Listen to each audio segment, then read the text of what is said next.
Comrade Show with Comrade Lante Oriaki. This is the Comrade Show.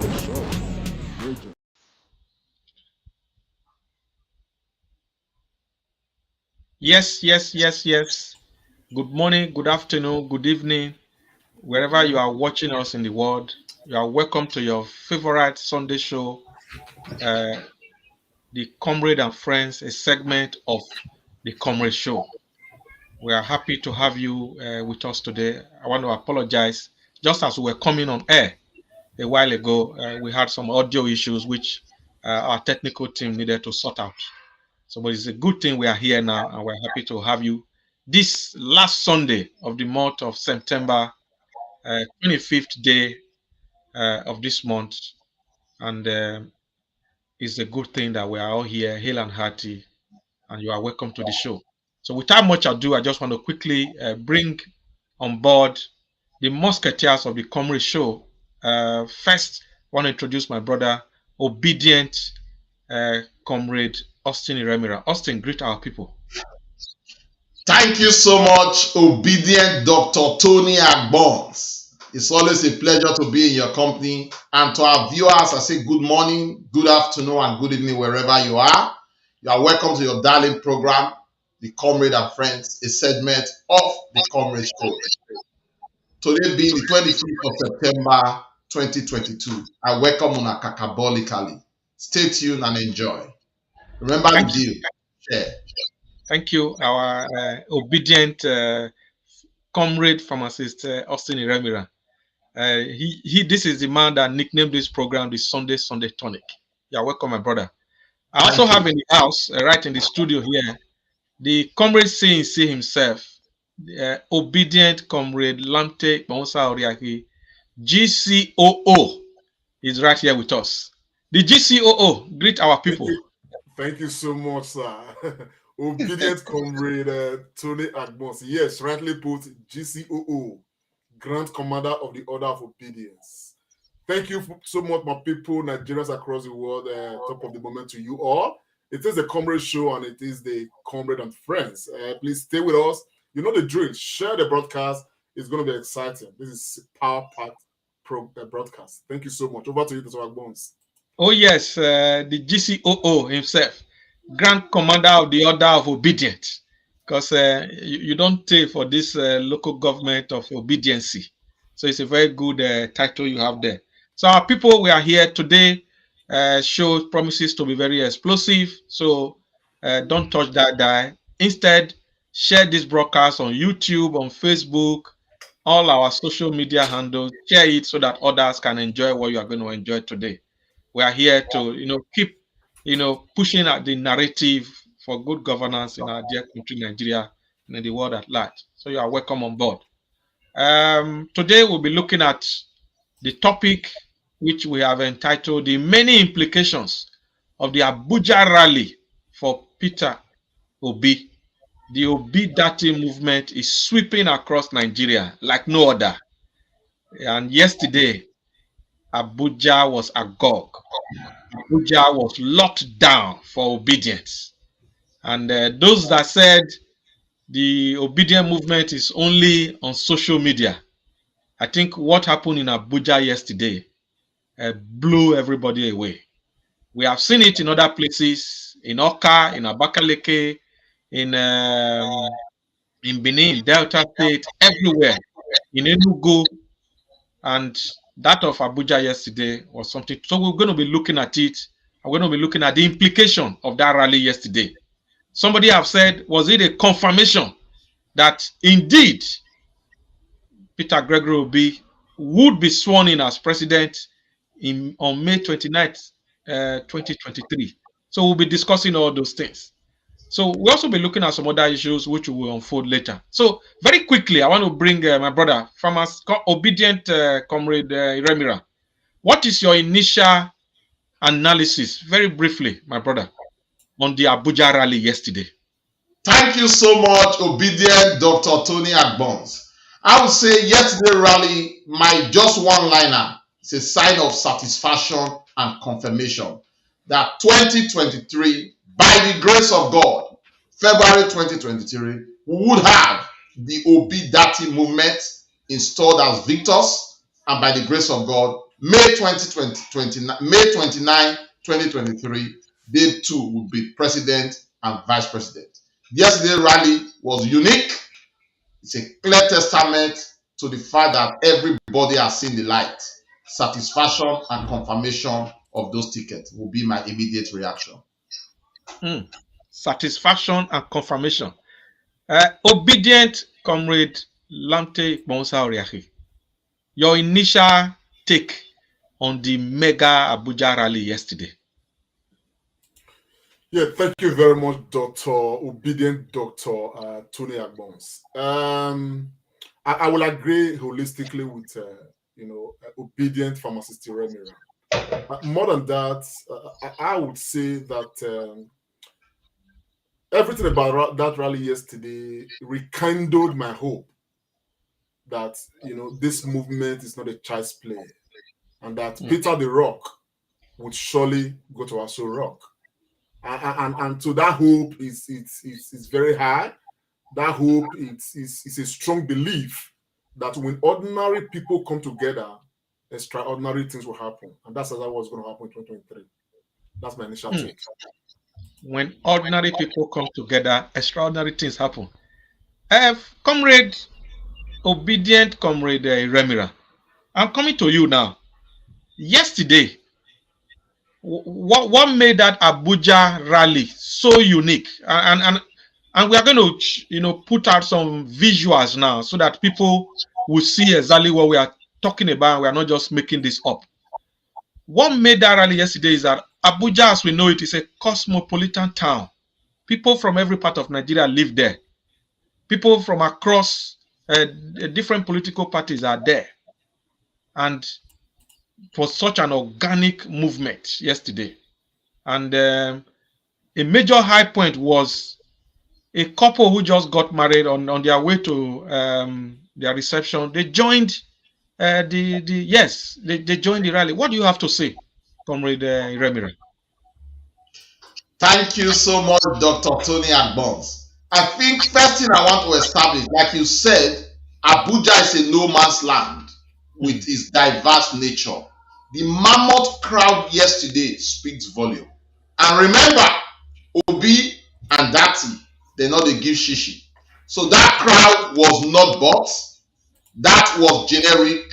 And we have such a mammoth crowd. That is one. For a young couple who have just celebrated their nuptial, going to the reception and decided to join the bandwagon is a clear testament that all is well with the Obi Dati movement. That couple, they've now become celebrity in themselves, because I hear that shortly after that, our candidate, our incoming president, Peter Obi, gave them a call. That is a clear testament of what is going to happen. For you to leave your wedding reception, people are waiting for you to join a rally. It shows that you are committed. It shows that that message that we've been preaching has gone to the fabrics and the minds of all Nigerians. It is, like Komolante said, a ray of hope, even though I have said it's a satisfaction and confirmation. I think it will be the only news we need to expect now is the victory for Obi. I don't see anything happening. Every time this happens, we get many confirmation. And as we're talking now, somebody is just leaving a message to say that there are other rallies planned for different places. If this can happen in Abuja in September, about 4 months to the election, remember Dr. Tony Agbons, many more will happen. It's good news all the way for the Obi movement. And my advice would be, if you are still out there, you've not made up your mind, what are you waiting for? Join the bandwagon. We need everybody to galvanize Nigeria to the right place, especially as Nigeria will be celebrating 62 years of independence in the near future. I was really very happy. I'm buzzing. And I think many more will happen. Thank you very much. Indeed, we are all buzzing. And a lot of our viewers are just, making comments on both on our YouTube and Facebook handle. And we'll be, putting out some of these comments. I know we cannot really do all of them. Please join this conversation. Pick your phone and also call in at any time during this broadcast. We want to hear from you. And I'm very happy our brother said, I am obedient, Mr. Friday. Hello, Louis. Thank you very much. So please, this is the new designation. Oh, yes. So put obedient. And everybody, obedient Mr. Joseph is here with you guys. So Mr. Joseph, if possible, you can even put your location so that we know where you are, joining us from. And I want to say, comrade, I'm coming to you now.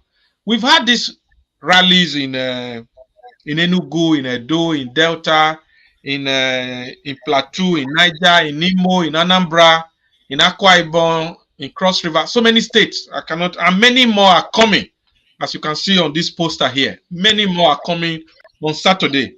Comrade, you have always said, even before the Abuja rally, that by December, we go know where we did. Absolutely. That it will be very clear that APC, PDP, they may just chicken out because they know that Nigerians have decided. Are you still standing on that premise? Oh, more than ever before. More than ever before. As a matter of fact, I think Abuja rally, signaled that we have been on the right path, and we are still very much on the right path, and we remain on the right path at the end of this process. As part of hope, instilling hope and confidence and every other thing, what Abuja rally confirmed is that, like I said earlier, when ordinary Nigerians are resolved and they come together in their resolve to make a statement and contribute to change, that change will happen, nilly-willy. Obedient from Assistant Remira said earlier, one beautiful thing about this rally is that nobody was paid to be here. Everybody who came out for this rally, came out on their own self-volition, in their belief that we have had enough in this country. The level of insecurity, the level of poverty, so many things that are happening in this country. Earlier today, somebody put out a post, and I saw it and I laughed. It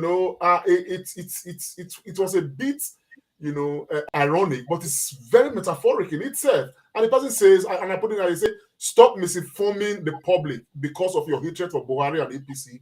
A bag of rice is not 42,000 naira. A bag of rice is 41,900 naira. Okay. Now, the real truth about this is that whether it's for the 2,000 for the 1,900, what was a bag of rice before Buhari took over about 7 years ago? And all of these kind of things are the things driving Nigerians right now to say we have to change from where we have been. Particularly when we can equally, add that just a few weeks ago, or rather as part of the manifesto of somebody like Bola Ahmed Tinubu, he has told Nigerians that when he becomes president, he's going to start from where Buhari stops, which means that the bag of rice that Buhari made for 8,000, which is now 41,900, this is where Tinubu is going to start. And probably in another 4 years, a bag of rice may become 100,000 naira under Tinubu. So these are very scary moments. These are scary items on the manifesto of Bola Ahmed Tinubu. And of course, these are matters that are driving Nigerians to embrace the Obedati movement, and that is organic. It's a belief and it's a will by the people that change must come. A new Nigeria must be born in 2023. Oh yes, change must come. A new Nigeria is possible with Obedati. I'm coming to you now, obedient comrade Remira. But before then, I think we'll need to see the visuals of the Abuja mega rally yesterday. A lot of our viewers are clamoring for that, and we'll try and get it on the screen very shortly.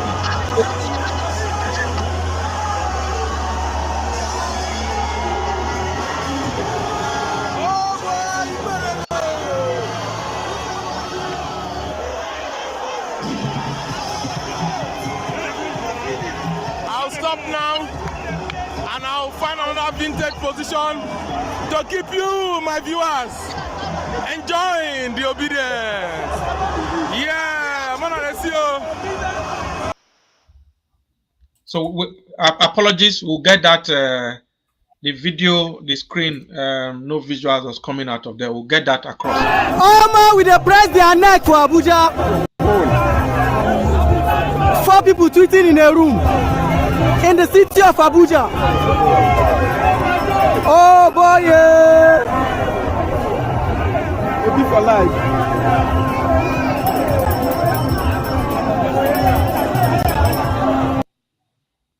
Wow. Pharmacist, please take it from there because I'm short of words now. Thank you so much. I just want to start with that word, with that phrase. 4 people sitting in a room. You know who that is referring to.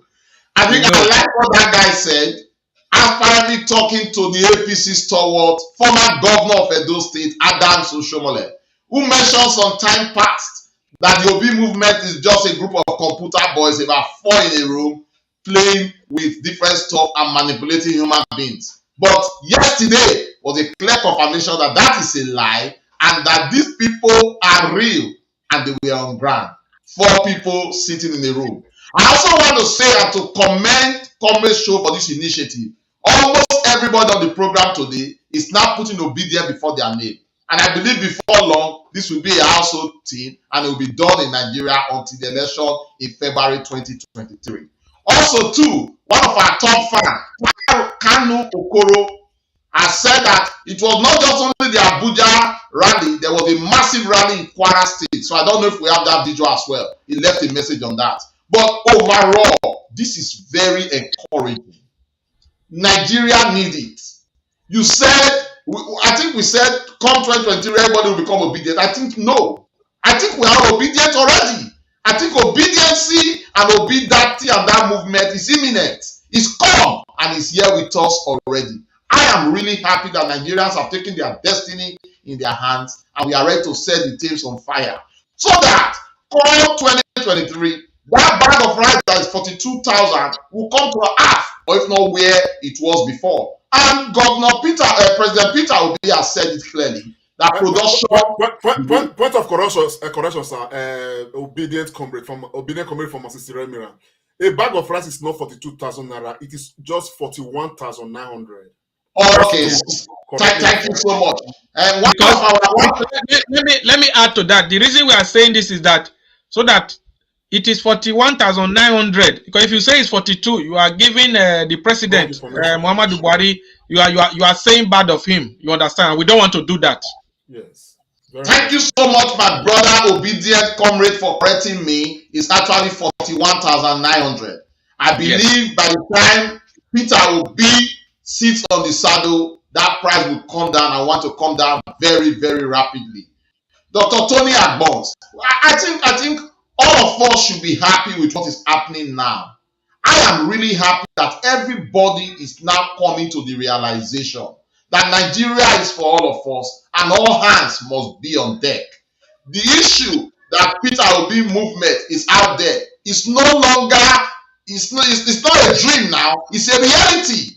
And I think anytime these rallies happen, it sends jittery signals to the already established people who think they own and manage Nigeria. During last week, I don't know if you watched it in Rallies, I think former assistant to Obasanjo, Oshitokun, was on telly to say a few things. Even the big class, they are now realizing, like we say and we say often, the idea of Obi has come to stay. No force on earth can stop an idea whose time has come. The idea of Obi Dati movement as a template to set our country right is here. And I'm happy that this is happening. History is happening in my very presence. Any Nigerian out there, if you think that you can set the future of Nigeria with just 5 or 10,000 naira, you are lying. Nigeria is bigger than all of us, but we have a collective responsibility to make that bigness manifest in our time. These rallies are clear indication of what is going to come in February 2023. I am really, really happy. Thank you very much. I can see the joy. You are very joyful, obedient comrade Iremira. Now, obedient comrade Ikponsa Oriahe, you saw the mega rally in Abuja yesterday, and we know that this obedient movement, we don't give shishi. So, What do you think is the propelling force that is making people do all they are doing now? Because we were told at the beginning that there's no structure. So where is all this coming from? Let's try to exemplify this.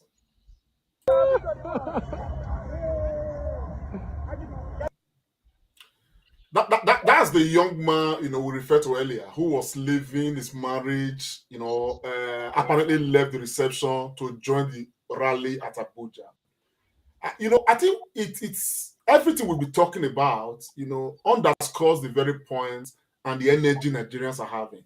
Now, under this government alone, the statistics came out, officially not too long ago to say that between the months of January and the month of April, Nigerians that died, in the hands of terrorism needlessly were more than 5,000 naira.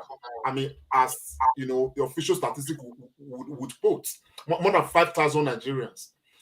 Now we are not at war. This is a time of peace.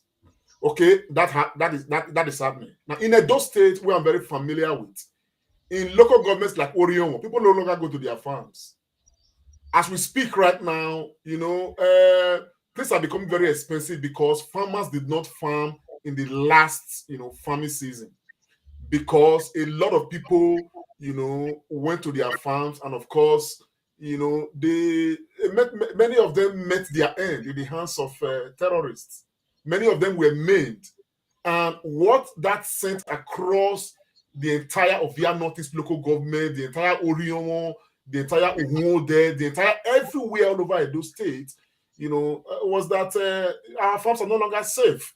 And who are the people killing, Nigerians? Marauders, the people allegedly Fulani headsmen. And we have a government. And under this government, some territories of the Nigerian government right now are in the hands of terrorists. They demand tax from Nigerians. They take control over some parts of the Nigerian state and all of that. And yet, billions and trillions have been spent to beef our security, procure equipment, and to ensure that the territorial integrity of Nigeria is not tampered with. All that is failed. Now, when you elect a government principally for two reasons. One, to protect lives and property. That is primarily, okay? And I would say, that the government we have elected in the last 7 years has failed woefully in that. Now, cost of living, we can see, thousands of percentage increase, when you compare commodities that this particular government met, the price of commodities, 7 years ago today. When you're talking about a bag of rice, 8,000 when they came in today, a bag of rice is now above 40,000. That is a dangerous trend.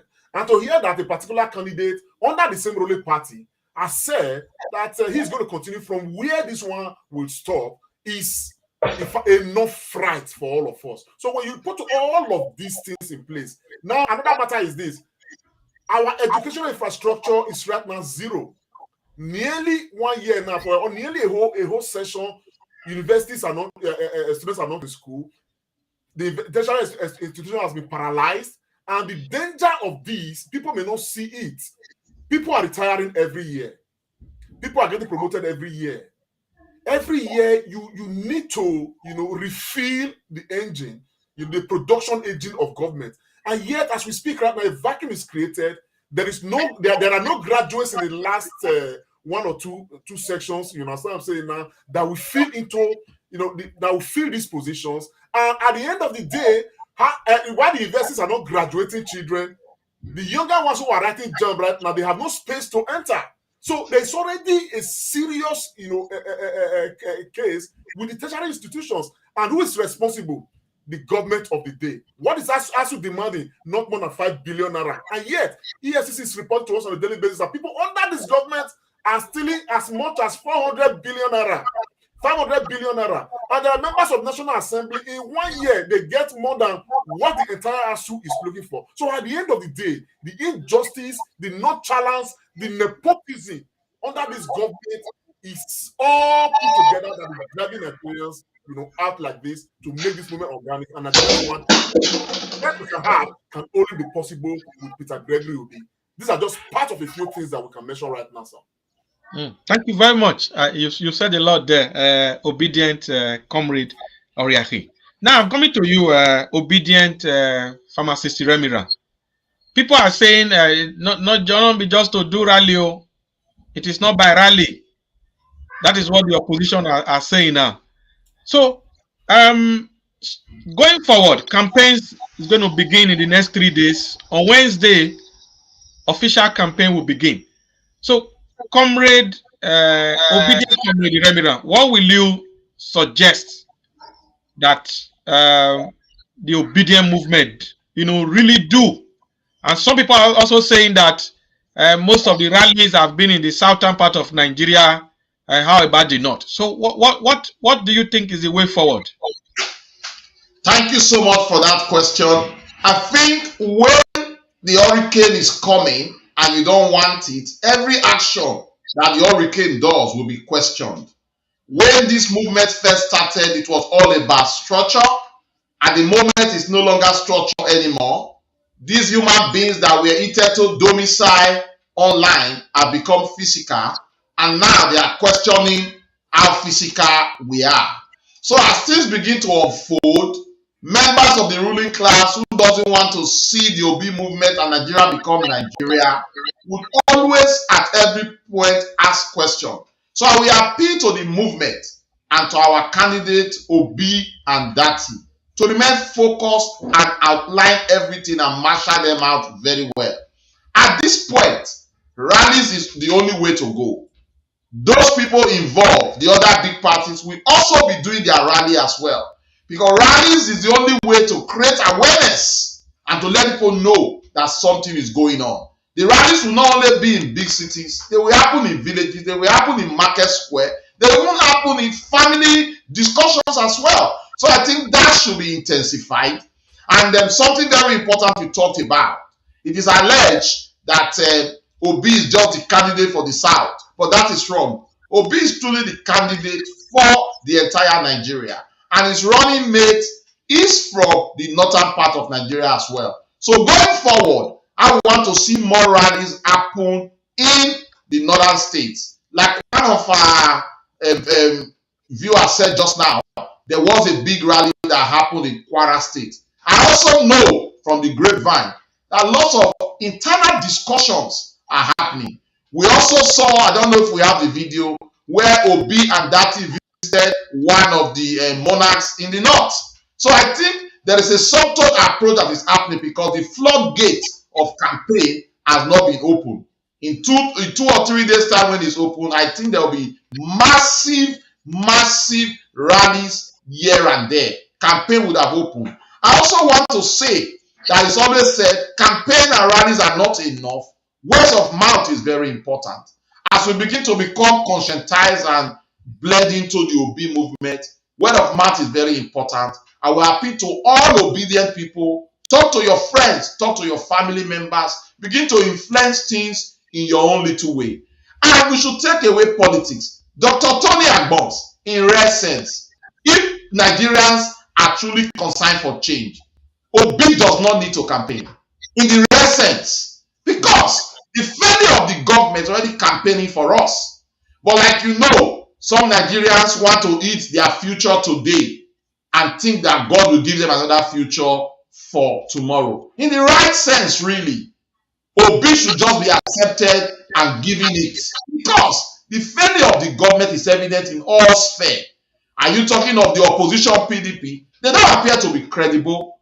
They have their own problems as well. So the only alternative really is Peter Obi. I think enough of these excuses.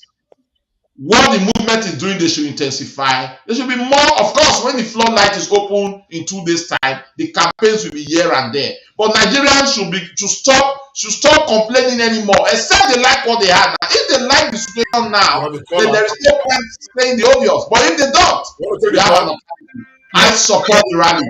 I support the rally consensus. Yeah. Hello. Yes.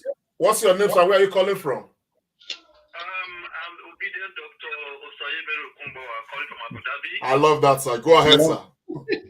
I've been away for a while. Just back into the system.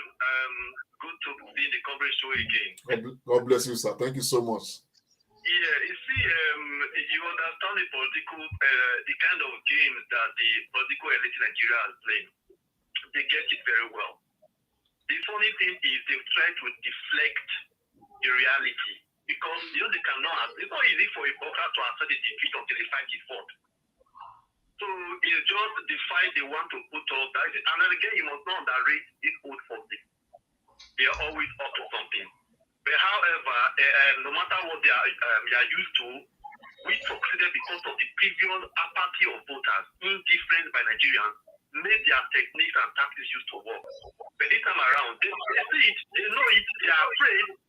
But until the bell is rung and the fight starts, no boxer gives up or accept a defeat. So they're going to continue making excuses. But at the end of the day, the fight, the day INEC whistle will blow, the vote will be cast, the jabs of vote will be cast, and the knockout is going to be an impending technical knockout.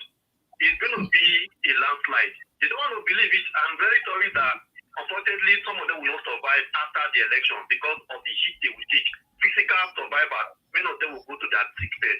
Thank you. Thank you very much, sir. Thank you, obedient Dr. Osayemere Okumbawa, all the way from the United Arab Emirates. We are happy to hear your voice again on the conversation. It's one of our top fans. So please, viewers, our phone lines is on the screen. Please call in wherever you are. Even when we are talking, we will just stop because this program is for you. We want to keep it engaging. So I'm coming to you now, obedient comrade Ikpamusa Oriahi.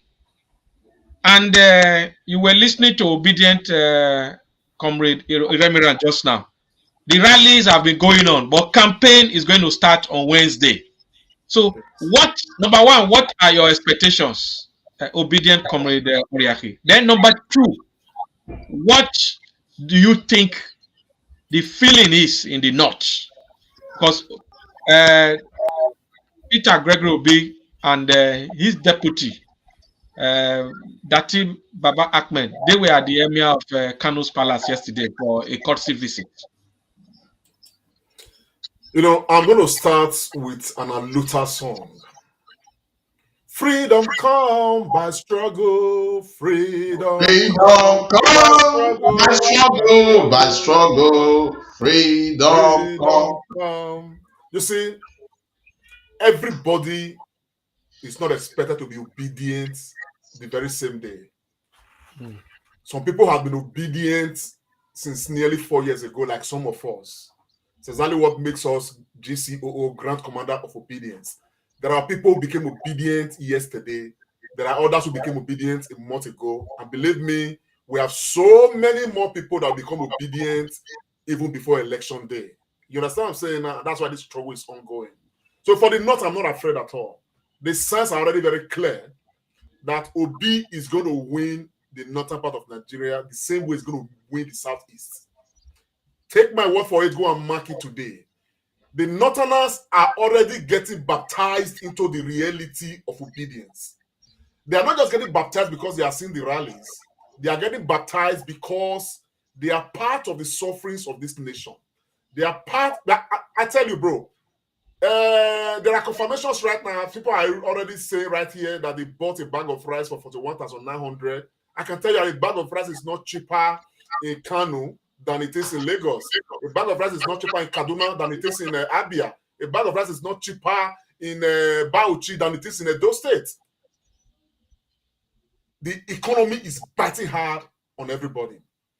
And the harshness of the economy, the insecure level of the Nigerian state is not only impacting those in the southeast or those in the southwest or those in the south, it's impacting those in the north central, in the northeast, in the northwest. As a matter of fact, it's impacting the northerners even more.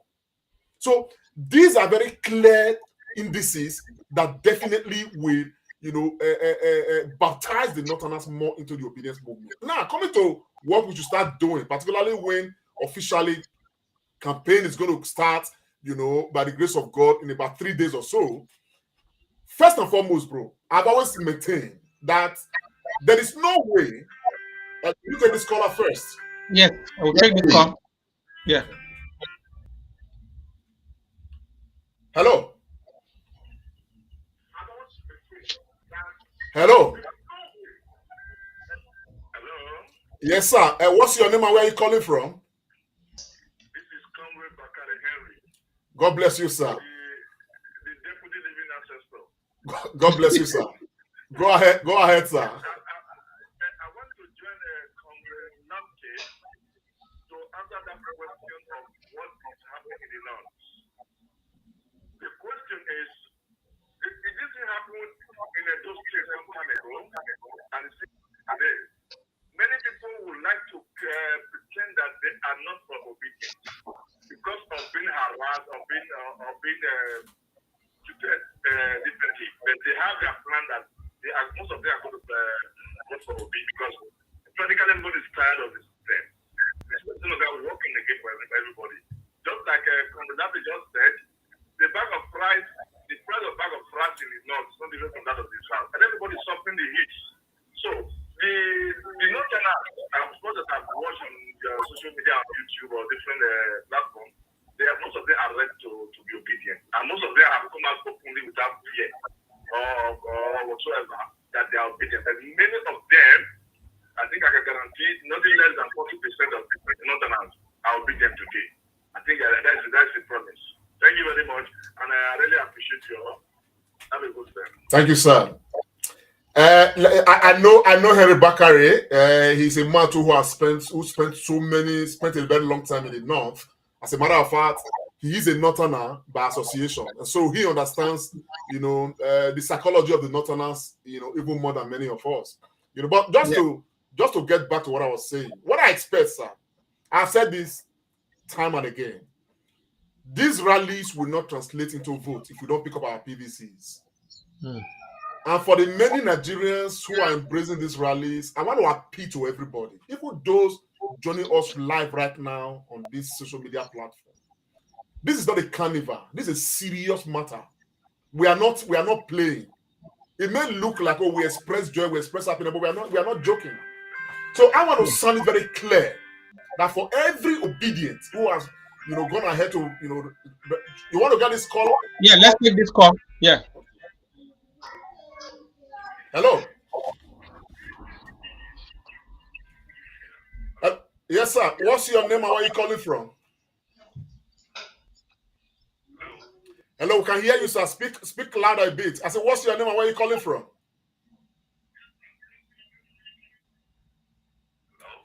Can you tune down your other device, sir, and just listen to us directly, please? What's your name and where are you calling from? So please, if you are calling in, you have to tune your device down, the one you are using to watch us, so that you can hear us clearly. So you were talking about the PVC obedient comrade. So I want to say that the rallies we see, these big rallies, will not translate into vote. What is going to translate into a vote is for those of us who have registered for our PVCs to make sure that we go out and get our PVCs. Very important. For people who registered between, what's it called, from last year, you can go and get your PVCs now. It's ongoing collection. But for those who registered between January and June 30th, please don't fail, particularly those that start registering from April, registration. From 1st of October, holiday, no problem. 2nd of October, please go and get your PVCs. Don't wait for rush hour. I beg. The same energy that we used to queue, to endure all the hardship, to endure the sun, endure the bruises, endure the shakara of some INEC officials, endure the whatever, to get registered for PVCs, please, from October 1st, I beg you in the name of God, go and get your PVC. And for those that registered in the month of July, yours will be ready according to INEC from November 1st. So let's get our PVCs. At the end of the day, what we translate into the vote will not be these rallies, but will be the amount of ballot papers we put inside the box of Peter Obi. That will be what translates. But for these rallies, they are very important. I am happy the rallies are important because they rekindle confidence, they rekindle hope. As a matter of fact, the only attractive, campaign that anybody can campaign right now in Nigeria is to campaign for Obi, is to be obedient proudly. Obedient has become a title. All of us have become obedient before our names. You understand what I'm saying? And we are proudly so. And you see, my brother, even the mega rallies you see, I can tell you that there are multitudes of micro rallies taking place. For instance, next week in my own street in Edo State, there will be a micro rally to gather all the, avenue ones in the locality to make them understand that obedience is the way forward right now, and everybody will come on time. It's micro. It's not going to go on social media or become very loud, a few hundred persons, but it is relevant. Let's take this caller. Yeah, we take the call. Okay, I think we've lost the call, sir. Yeah, we lost the call. Sir. Yeah, thank you very much. Yes, and just to add before I come to the obedient pharmacist, for those of you who are living outside Nigeria, especially Nigerians in the diaspora, please, you are not left out of this movement at all. There have been a lot of rallies in Europe, in America, in Canada. There's even one coming up in the UK this Saturday in London, Trafalgar Square. It's 10 a.m. If you are around, make it a date to be there. And if it's going to be possible for you to be in Nigeria at the election, that's fine. But if you cannot be there, you can pick your phone and talk to people back home. People in diaspora, you are a strong voice. You have a strong voice. You are the economic stay of most of your families. So when you pick your phone, you talk to your brothers and sisters, your nephews and cousins, extended family members, friends and associates, colleagues, former classmates. They will listen to you. But these are the same people that always call you for assistance. They will take the call. Hello. Well done, sir. Please, could you just reduce your device so that we can hear you clearly, sir? Yes, sir. What's your name and where are you calling from? Okay, my name is You can speak a bit louder, sir. Because his name is, I couldn't get the name. He said his name is Chinedu. Calling from where? Sir, we didn't get that. Can you speak louder, please?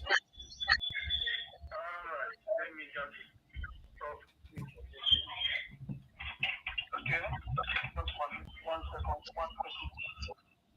Hello, can you hear now? We can hear better. What's your name and where are you calling from? My name is Chinedu, or you call me Chinedu. I'm calling from Israel. From Israel. Go ahead, sir. Yeah, I've been listening carefully on this program. I think to start with, I can say thank you, people. All of you that Congress have been following you a little time. What you people are doing, it's amazing when we watch from this place. And when we interact with our brothers, of our friends all over the world, everybody is full of joy. In fact, people don't know the little you have already done already. You people don't know the kind of hope you have given to us, the kind of life that you people have put in our hearts all over we are. Many of us have made money, many of us have made greatness, but fear has made so many of us to hang around. So this was the movement following the perceive, let everybody come back. That's where you see with us, who can understand it. That fear is terrible with us. I just want to tell you that the push, you people are pushing, is wonderful. But I think there is something somebody did later to one of your panelists here. There is need for more activities in the north. There is need for it. I know that already you do something to say by the this time if this campaign fully began, that the activity will reach it.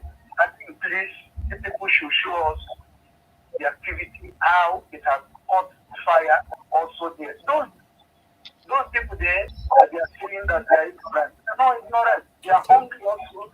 They are looking for hope. Yes. I have watched some of them talking about it passionately. Yeah. So please, we want to see the way this thing hit in the north, and we are waiting for us to come up there. Because I tell you, the South cannot do it all alone. They have politically structured Nigeria in a way that you need the North, you need the South. And if the South will wake up and the North is sleeping, it will draw down anybody who wants to get there. So my focus would be, please, as I'm thanking you people for this push, help us. I also have been speaking on some platforms also, telling them of getting us seeing who we can't do without them. So South has woken up. We cannot push the northern people out of this big movement. I want it to be as you visit the center of Kano some days ago, I think 2 days ago. So it is a good thing because people have been talking that they have been visiting church, visiting South, people here that have never been coming to North. It means that he is not preparing to be a president of the North. So we were happy when we watch him visit this men and the acceptance, but we have never seen him in the mosque. We should do that. We should encourage him to do that. Let him show that I'm a president, I'm going to be a president of everybody, not like Rallies that says I'm for everybody. Let him demonstrate that. It is going to give some of them hope. So once again, I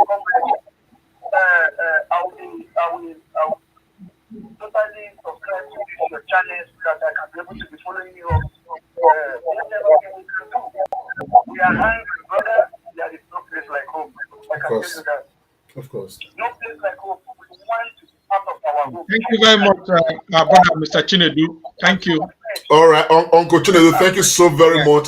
You have made some very valid points, and hopefully we'll give time for other people to call in now. Thank you so much. Yeah, and Uncle Chinedu, you are right there in Israel. Let's share this our broadcast as well. Let's keep spreading the news. So I'm coming to you now, pharmacist Iremira. The comrade just talked about PVC collection. Just very briefly, what do you have to say about this? Yeah, I think obedient Comrade Obasake, like he said it all. All I just want to say is to encourage Nigerians. Like he said, if we've taken the pains to go and register, we now have the PVCs. We've done 75% of the work, just 25% left. Let's make sure we come out on that day to cast our vote. If you have still not collected your PVC, what are you waiting for? You've done 50% of it. Collection is 25 and voting is under 25. 50% is the big registration process. If you are still not collected it, please go and collect your PVC. You've done the 25. And you know that the other 25 left is to come out on that day to come and vote. INEC is up and doing. And I think Nigerians and indeed the civil society, they've put INEC under immense pressure. And you must agree with me that within the ambience of the law, INEC is doing everything possible. If we as Nigerians don't do our part, we'll make it a bit difficult and we'll give chance for those people that want to manipulate results to do. It is instructive at this point that I say something. I was listening to Arise TV during the week. There was an interview that took place between the former Secretary of Government, talking of Babachi, David Lawal, and he said something that is very instructive. He said that he knows the present president very well. There is something that Muhammadu Buhari will not stand for. He will not stand for rigging of election. And that on all the elections that they had, he will call them, even in the morning of election, to say, please, there should be no rigging. Because he wants everybody's vote to count. And he was very sure that on this occasion, the president will not change that. So those people that are thinking that the president will come to influence the vote, It's bad news for them because President Buhari is not like that. So that gives us a huge chance. There's a 12 million vote resident in the north for Muhammadu Buhari.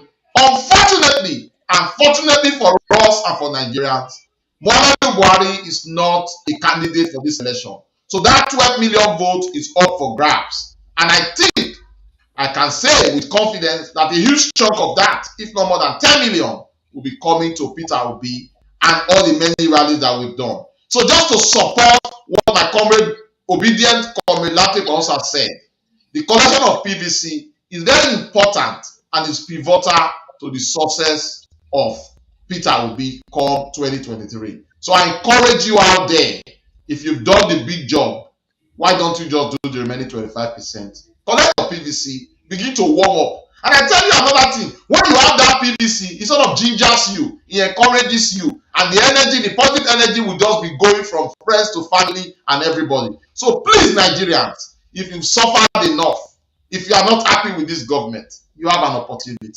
And the only way to open that door is to have your PVC to vote. And I also encourage all of us in diaspora who are not there physically to encourage everybody to vote.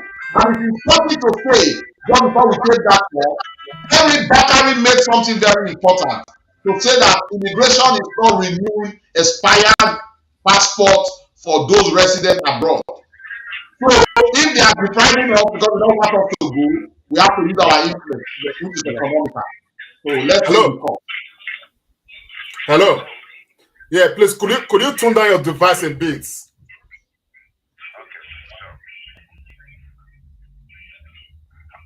Yes, what's your name, sir? Where are you calling from? Yes, I did. I said, what's your name and where are you calling from? Yeah, my name is Joe. Yeah, thank you very much for taking my call. My name is. Where is it calling from? Where are you calling from, sir? I'm calling from Toronto, Canada.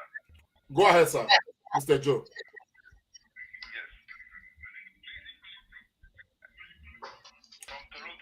Sir, I've asked you to tune down your device and just listen to us through the telephone, please, if you could. Okay, sure. I'll do that. Okay. Yeah, go ahead, sir. I want to thank you guys. Okay, I did that already. Okay, I want to thank you guys for all the selfless service you guys are doing out there.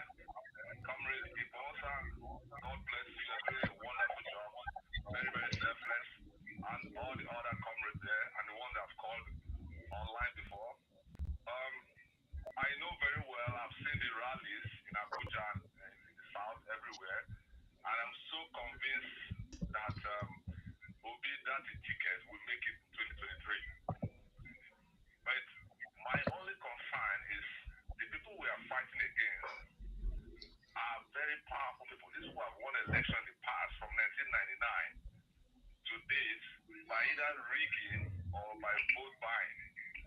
So I'm kind of scared that even with the rallies, these guys are so confident that they are going to win this election. Because in the past, they won the election by the same old method of rigging, vote buying, and all manners of cheating. So the reports that came out from Wiki about the governor there, updating INEC register, which short names and fake register of up to 46,000. And he also stated there that about 22 states where they have APC governors are doing the same thing. And this is really very dangerous for our democracy. So how are we going to combat these people doing this rigging or attempting to rig and update? They will hack into INEC register. That is really very bad. And I know the new electoral law will not allow these guys to rig the election. But they are doing all manners of things to rig the election. Some of them are scared. So what are we doing to stop the other 21 states? Now we are aware of the Owerri. What's going on in Owerri in one ward. So I think this is also going on in other 21 states where you have APC governors. So we have to do something. It's not just the rally or have PDP. These guys are so confident. Okay. Mr. John, we will respond to that. To make their Yeah, Mr. Joe, we've taken your questions and we will respond to it. Thank you so very much for calling, sir. So, can I respond to him? Yeah, go ahead, obedient comrade. Because of a truth, many Nigerians are, actually, are concerned about this. Somebody called me yesterday to express this, positions like this, and of course, express fears. And I told the person that we've gotten to a level where, these fears, we should entertain them less. The reason is very obvious. Should we take this caller first? Yeah, let's take this call. Yeah. Then you answer Mr. Joe's question. Yeah, let's take the call. Hello. Hello, sir. Can you reduce your device and talk to us directly, sir? What's your name and where are you calling from? Mr. Martins, Go ahead, sir. He's calling from where? God bless you, sir. I said, where are you calling from again? Can you say that? I'm calling from Baghdad. Okay. Mr. Martins from Baghdad. Go ahead, sir. Yeah, during the time of Obasake, we're the one that talked to people. Yes. So there's something I quickly want to say to this obedient movement. Go ahead, sir. Listening to last show with this comedian, people should try to push people to go and get their voters card, because INEC, they always drink this election with the card they have in their office. So if you people can enlighten people to know that voter card is their power, it's not this rally. If people can get their voters card, believe me, there's nothing like ringing. During the time of Obasake election in Edo State, you see the way massive people they went out to vote, and they went to the results before they went home. So if people try to encourage people to get their voters card, because most of these people that are doing this rally, I don't think most of them have their voters card. We know the people are supporting Obi, but with the voters card, we give them the more strength to do the job. So I want you to try and encourage people to go to get their card. It's important. Thank you very much, sir. It's very noted, sir. And you're my brother from the same place. I don't know whether you are the Orakinopolawani. Yes. Yeah. Thank you very much. Thank you, sir. We will talk outside of the live broadcast. Yeah. All right, sir. Yeah. This is Oriaki, but we don't know his location. Anyway. All right. Yeah, so, we were going to answer to the fear of Mr. Joe, who called him from Canada. First and foremost, the Benin man says, yeah. Catch a leg. The one person will get leg, not will live in leg, and catch him. Okay, so we let's not forget that there are very important stakeholders in this process. Peter Obi and of course his campaign team. A lot of the things we are expressing right now, they understand it. They've been part of this process all along as well. Okay, and so they equally have their own plans to ensuring that these things don't happen. That's one. The second aspect is this. We had some of these fears before Obasake was re-elected for the second term. And like this last caller was expressing just now, the Edo people resolved. Okay? I can tell you that of the registered voters in Edo State, it was not even up to half of the registered voters in Edo State that voted in Edo State elections. Yeah. So the issue of PVCs that were not collected did not determine anything. What determined it was that the people who came to vote, the voters ensured that they knew the number of people who registered to vote on the voting day. People were accredited. And they ensured that the vote cast in every polling unit did not exceed the number of accredited voters. What that means is that if in Unit 1, Ward 2, Unit 1, voting center 500, 400 people came to vote, registered, announced, the totality of vote result should not exceed the 400 people that came to vote. In this case, if 400 people came to vote on a particular unit, Peter Obi scores instead of 400, 385. And PDP scored 7. And the rest political parties scored the rest.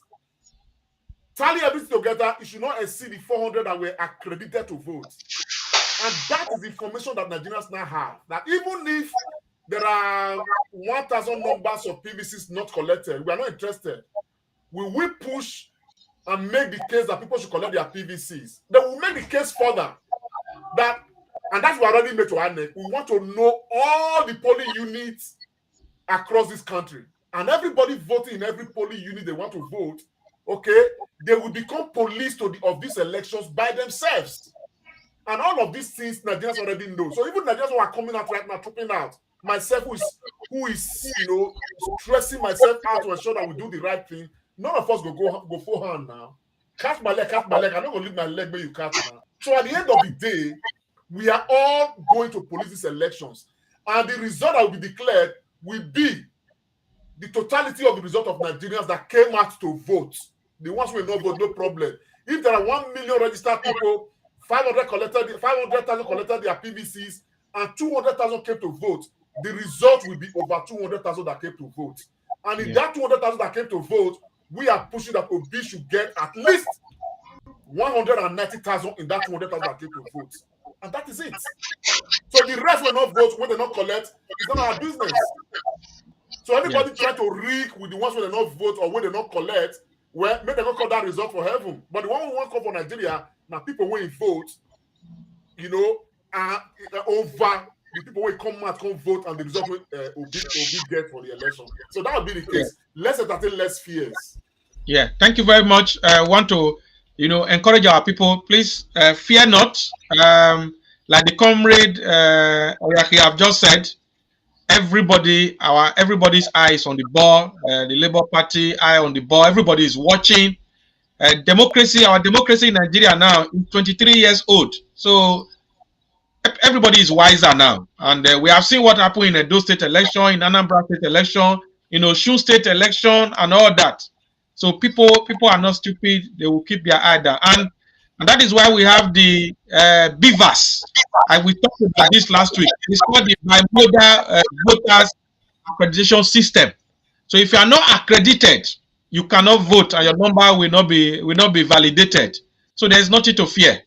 So if in a polling center there are 500 people, like Conway said, I don't want to repeat what he said, we cannot have a vote of 800 as the total number. So, and this vote, the good thing with the use of technology that we are doing now in Nigeria is that from every polling unit, this vote will be transmitted electronically. They will just scan it, with something that looks like a POS. Boom, the thing will go to INEC website. And you and I, we'll be in the situation room. We'll monitor. We'll be adding up. So before they even announce the result, those one is ceremony. We already know the winner. And technology cannot. They said the internet doesn't forgive. Once it's there, and everybody will protect his vote. So there's nothing to fear about. So we'll move into another issue now, and I'm coming to you, obedient pharmacist Iremira.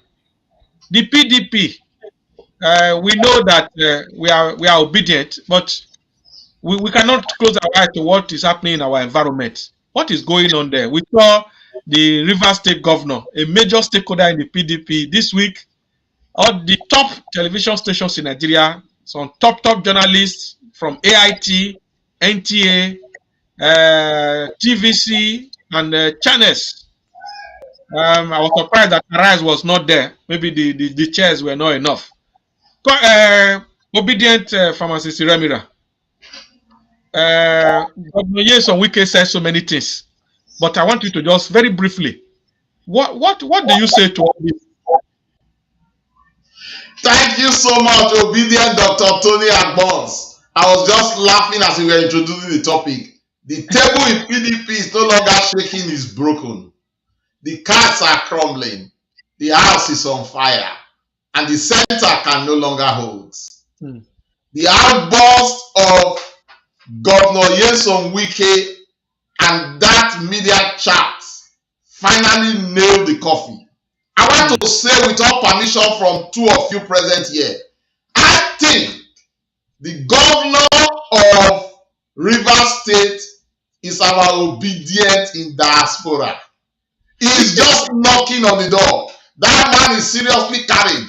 I can tell you that that media chat has given the labor movement even more impetus. The summary of it all is that there is no loyalty and there is no discipline. That's all. Because everything is said is already what we know. But it draws a line, especially to the leadership and the current candidate of PDP. I listened to that interview from start to finish, and I watched different aspects of it. It is the prayer you pray when you have an enemy, and God is answering that prayer on behalf of Nigeria for the Obi movement. That interview was explosive. The supposed unifier is now the disunifier. And like it is said, in a small conclave and house called PDP, if you that want to lead Nigeria cannot find the decency, the strength, the determination, and the leadership to set your house in order, how can you ask to become leader of Nigeria that is so massive and big? So there is so much disloyalty, and that problem is showing to us Nigerians that PDP indeed, they are not ready and they've not learned their lesson. No matter what comes out of that, even if there's going to have reconciliation, Nigerians are now aware that that reconciliation will not be coming from the heart. It will be, I beg, step down now, I beg stuff. We don't want I beg stuff, because indeed, if they have power and they take it, that's how they're going to run our country. So it's a clear campaign for the obedient movement and for Nigerians to see. I'm not a big fan of Wiki, but I think, like it's always said, when God wanted to punish Pharaoh, he hardened his heart. The hardened heart that we have now is Wiki. And Wiki is indirectly doing a lot, not for Obi movement, I would say, but for Nigeria, because he's telling us that these people cannot be trusted. In that interview, there was alleged corrupt practices that the present chairman of PDP was alleged to have done. And Wiki was he's a lawyer himself, he was very emphatic.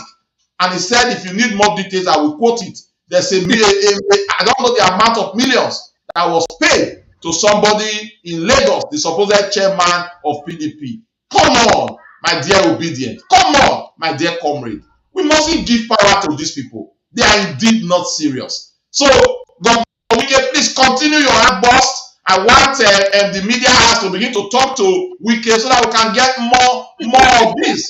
Because really, Dr. Tony Agbons, even if this is resolved, will you give power to PDP? No way. We don't want a discussion of, oh, take here, take there. They are not serious. They are just there for themselves. Wiki, continue your rattling. And that is very important. Because Wiki has also threatened them. Remove me from PDP or Grand Party, and I will show you what I can do. I don't know why those at the helm of affairs are still wasting time in PDP. I think Wiki should be expunged so that Wiki can at least have a free mind with no iota of thinking of going back to PDP to begin to say stuff. I must also tell you something, Dr. Tony Agbons. Shortly after that interview, in the evening on Politics Today, I think this one of the spokesperson for PDP came online to talk to us. Because while this was happening, the Atiku leadership and team gave a message that nobody should go on air to talk about this.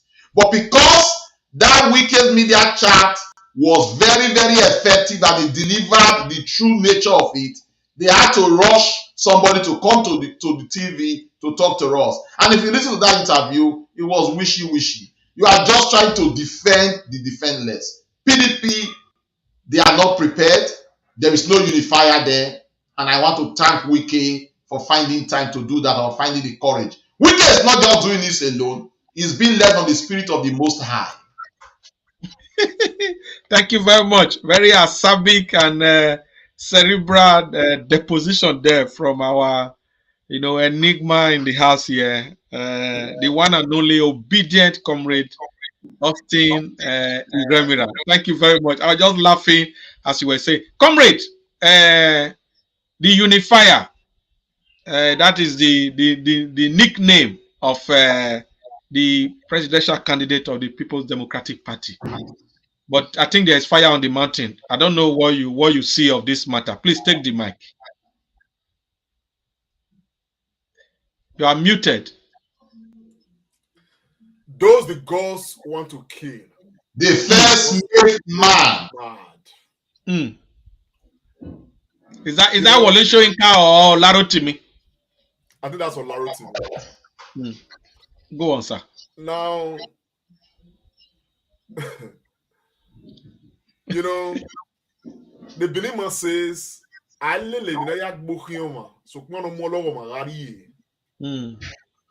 that you know, you are chasing a thief, and all of a sudden this thief turns back and say, "Oh, I hit my head on the wall." Not be make the thief die, make it carry a while and go. Not be with it, and you see it doesn't hit the head for wall. I think what all of this is playing to is that, you know, there is a God of time, you know, and as human beings have their destinies, the same way nations have their destinies as well. And I think that the destiny of Nigeria, you know, has come, and the time for Nigeria to shine has come, and everything that should stand in the way of Nigeria reaching her next level, those things will give way for Nigeria to excel. So what you are seeing is a manifestation of a divine purpose of Udazi for Nigeria. Because if these guys cooperate, Nigerians will be, you know, will bear the brunt. Nigerians will be at the receiving end. So what is playing out right now, okay, is a clear case of existential greed that has been very much prevalent within the political system, okay, coming to a head in that it is not at a boiling point where it is even clashing over. First and foremost, we must establish that Atiku Abubakar has never been a unifier, particularly when some people make the case and make the argument to say that because he's married to women of different ethnic groups, of different tribes. Look, unification is not sexually transmissive.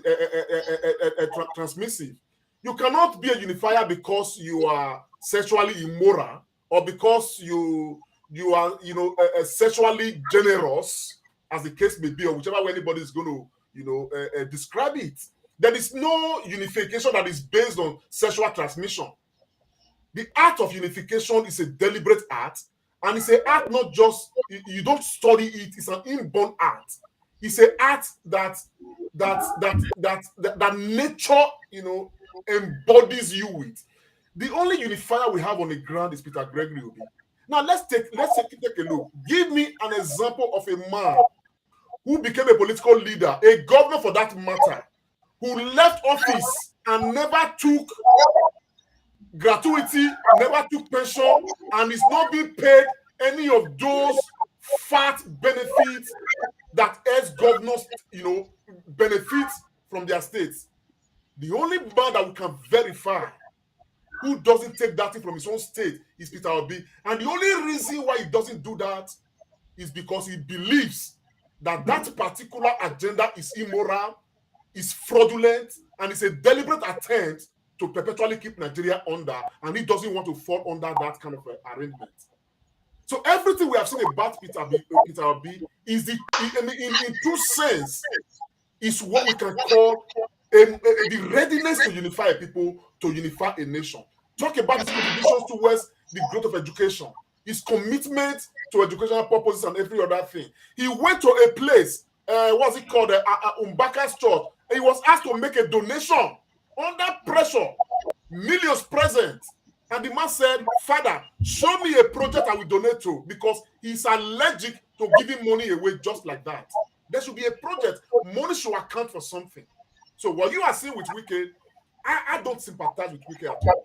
And I don't praise him in any way. Because at the end of the day, Wiki has had his own role played in all of this. The time Wiki's wish did not come, and he was still alive, he wanted to become president. He wanted support. We didn't see any of this, all this, you know, dance in the market square.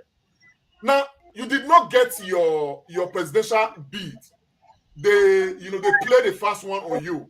Okay, all of a sudden, you now realize that there's this, there's that. So as legitimate as Wike's case may be, if you want to go by the way of what PDP is, at the end of the day, okay, we cannot exempt Wike from this flawed process. You are telling us that Ayu is in a corruption, wahala of over $1 billion naira. Why are we just hearing? If you were nice, why did we hear the moment that corruption matter took place?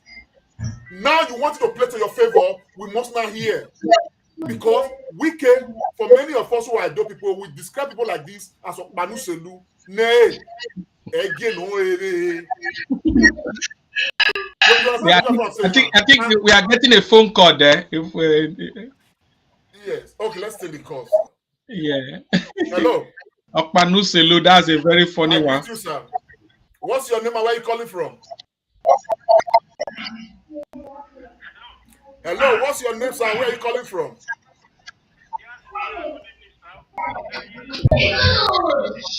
Where are you calling from, sir? Go ahead, sir. You have 90 seconds. What's the name? I didn't get the name. Okunayi Ogbayabon. Okay.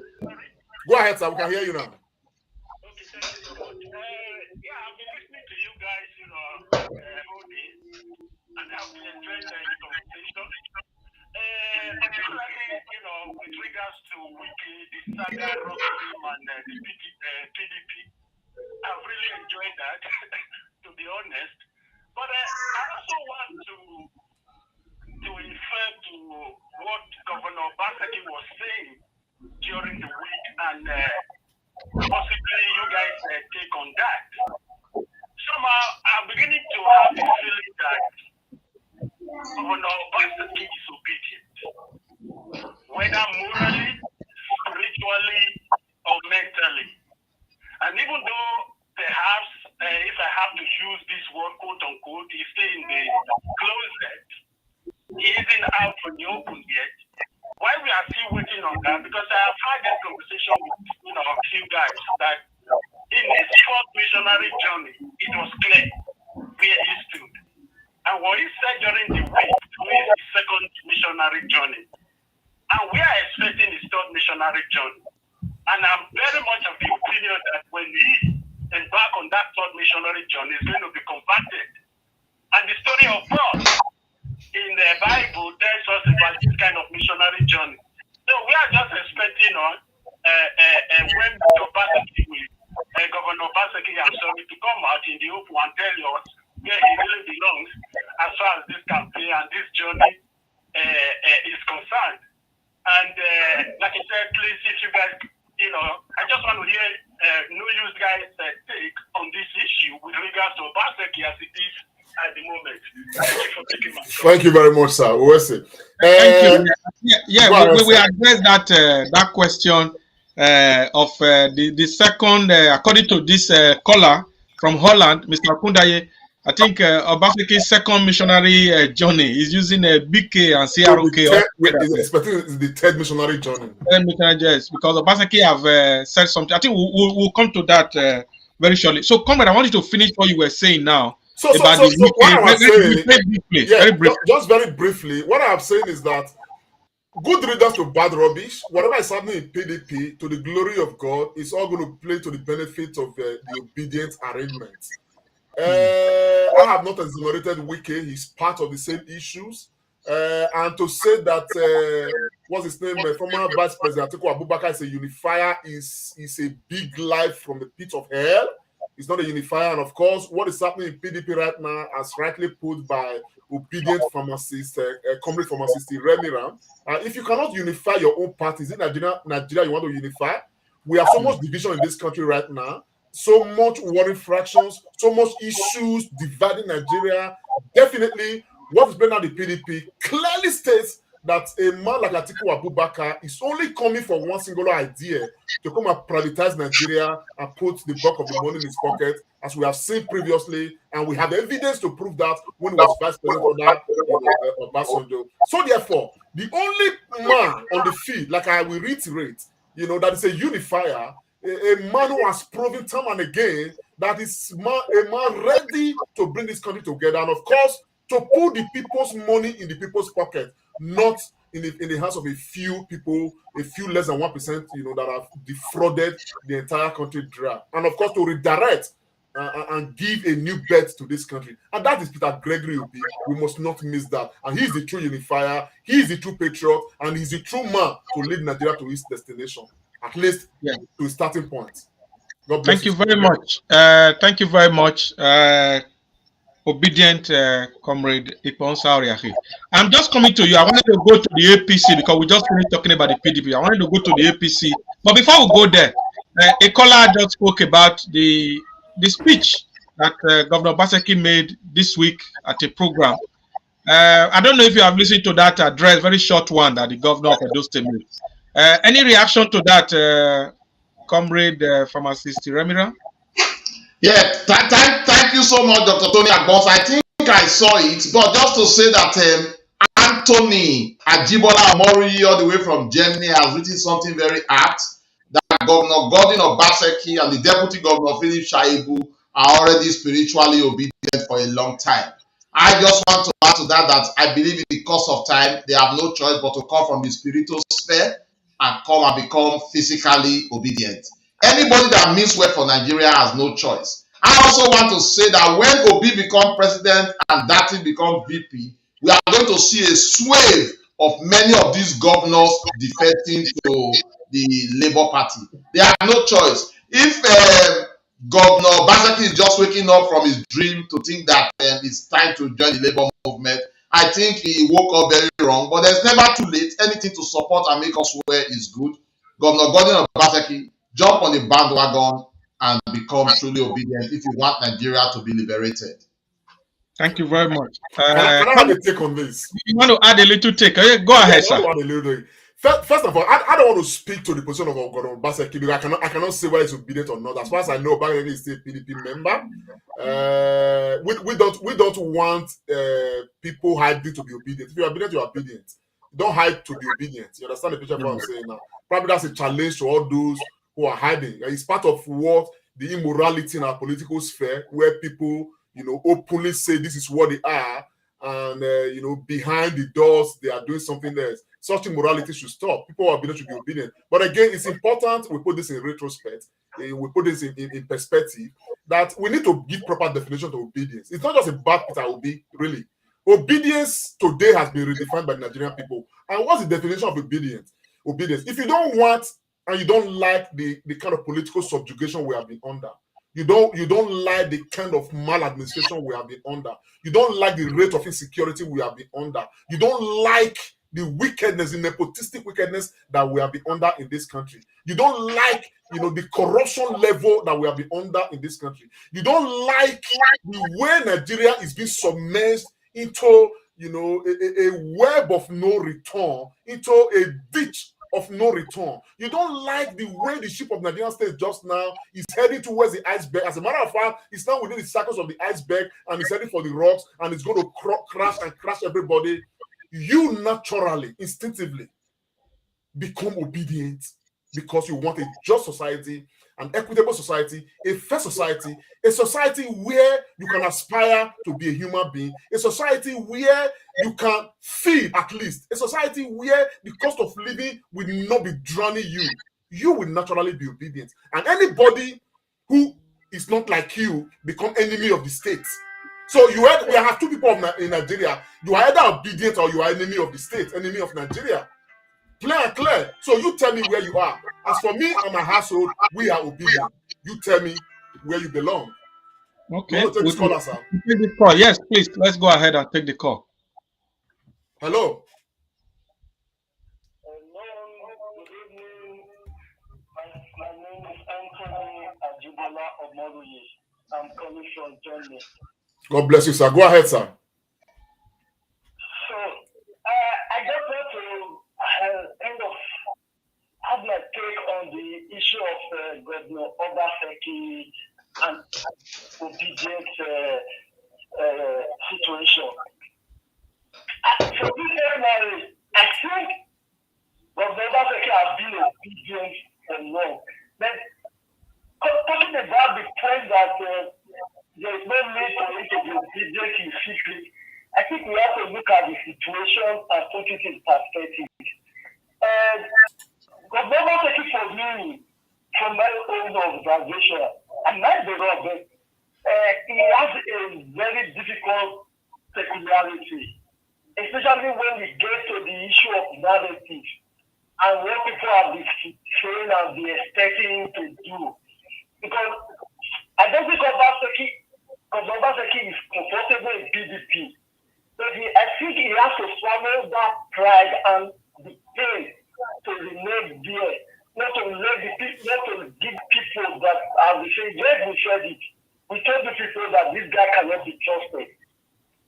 And for that reason, sometimes we all make certain decisions, even though it is not for our own comfort, that we do it just to make people not kind of give them the justification to say, yes, this is what we told you guys, that this man cannot be trusted, we do this and he has done it.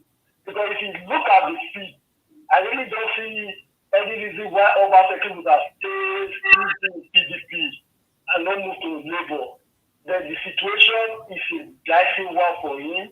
Even the deputy governor, for that one, I think I'm close to 99.9% sure that if he has got his way, if the government wants his deputy governor would have not been in the Labour Party. And this is what I think is the situation. So that we don't have kind of judge it today, why is it not coming out? We should really look at it from where it's coming from and also taking it back to the historical background. Because there are a lot of narratives that are not really convenient and most of these narratives are not Thank you very much, bro. Thank you very much. I think there's need for some clarity here. There's a big difference between obedience and Labour Party. Let's get it very clear. So we don't misunderstand me. You understand what I'm saying? I have made an argument for obedience, not for Labour Party. I'm not a Labour Party member, for instance. I'm obedient. Many Nigerians are not Labour Party members. They are obedient. You understand the picture of what I'm saying? So there's a clear difference. There are people who are PDP members and clearly obedient, and they have declared that.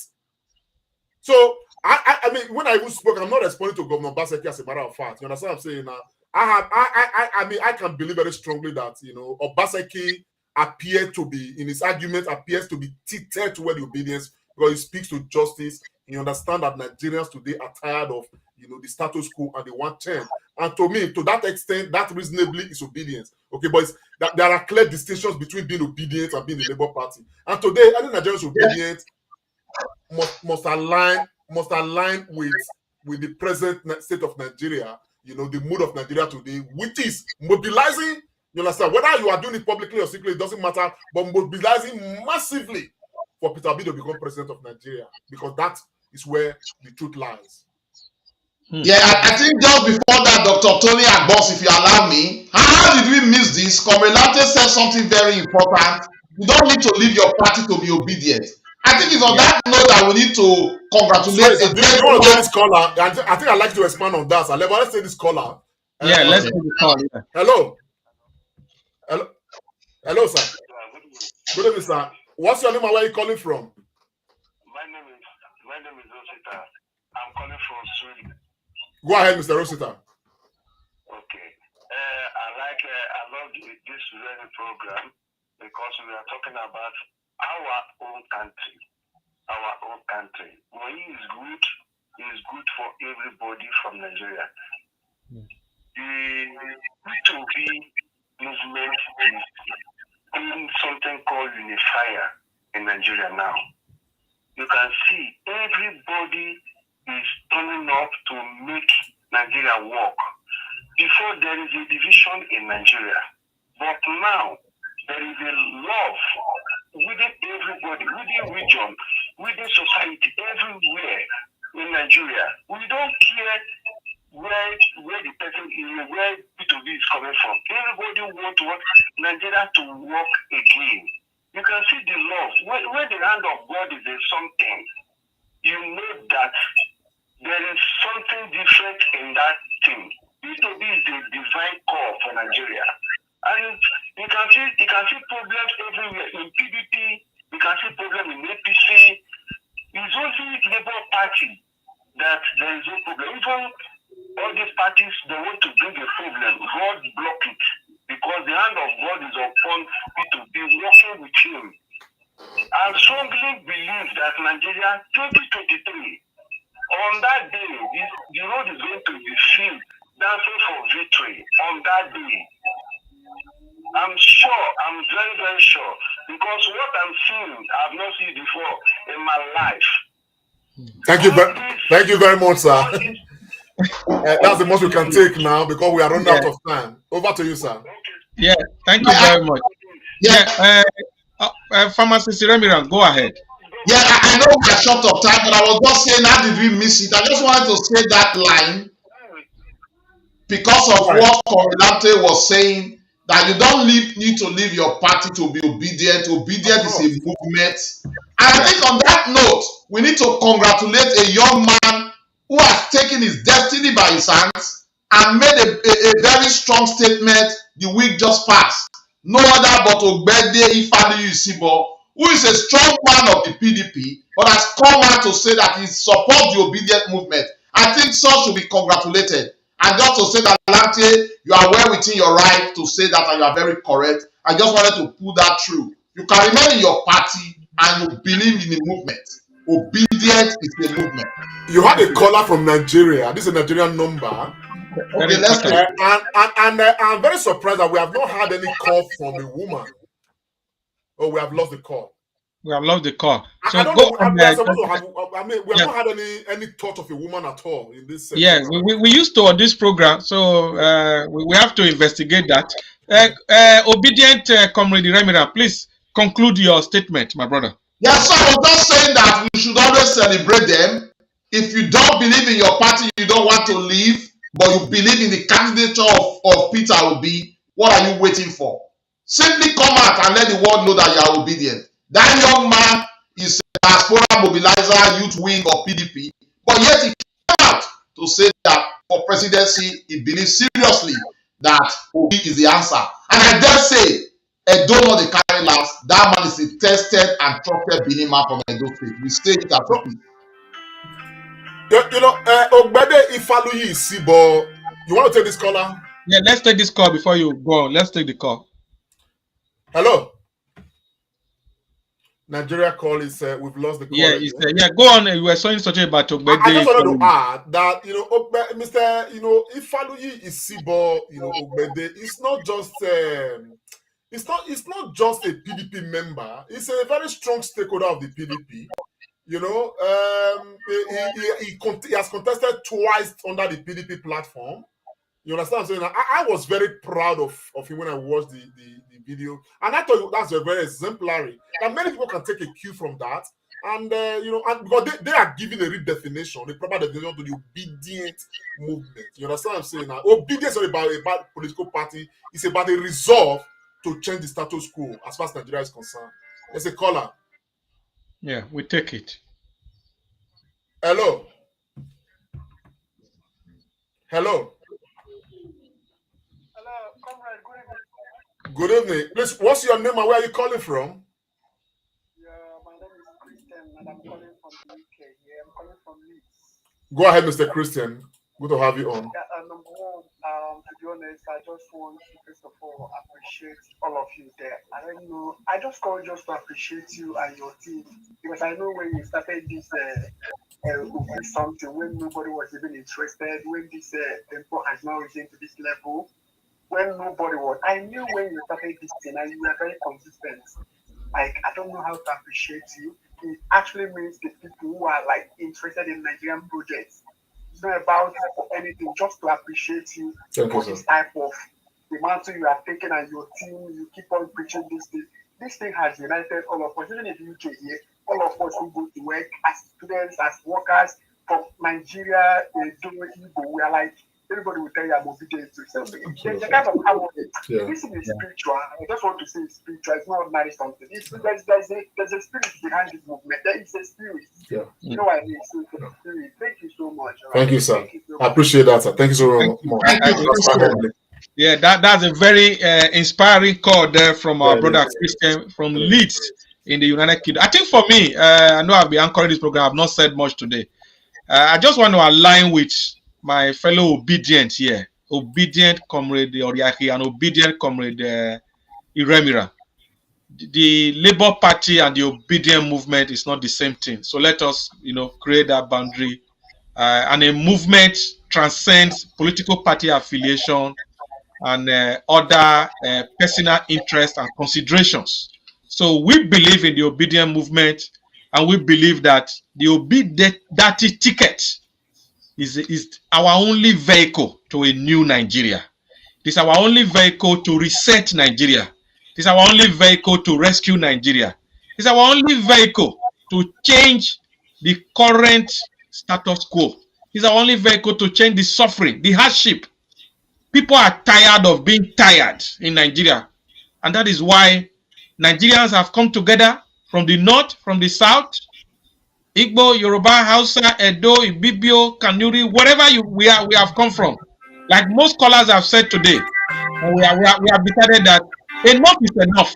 We need to change it. Let's take this talk. Probably our last talk for today. Maybe. Hello. We've lost the call. Oh, we lost the call. So yes. we just want to round up, and I'm going to take just one remark each from both of you. And I will start with Comrade CNC, obedient Comrade Oriaki. Campaign begins next week. Yes. No, how are you seeing it? I think it's going to be explosive. With the obedience, obedience worldwide, they've laid the foundation. I think it's still the same. I'll take it. The last call. Hello. Yes, hello. Good evening. Good evening, sir. What's your name and where are you calling from? Yeah, my name is Mr. Tomo. I'm calling from Abuja, United Arab Emirates. Go ahead, sir. Yeah, so I like the work that you guys are doing.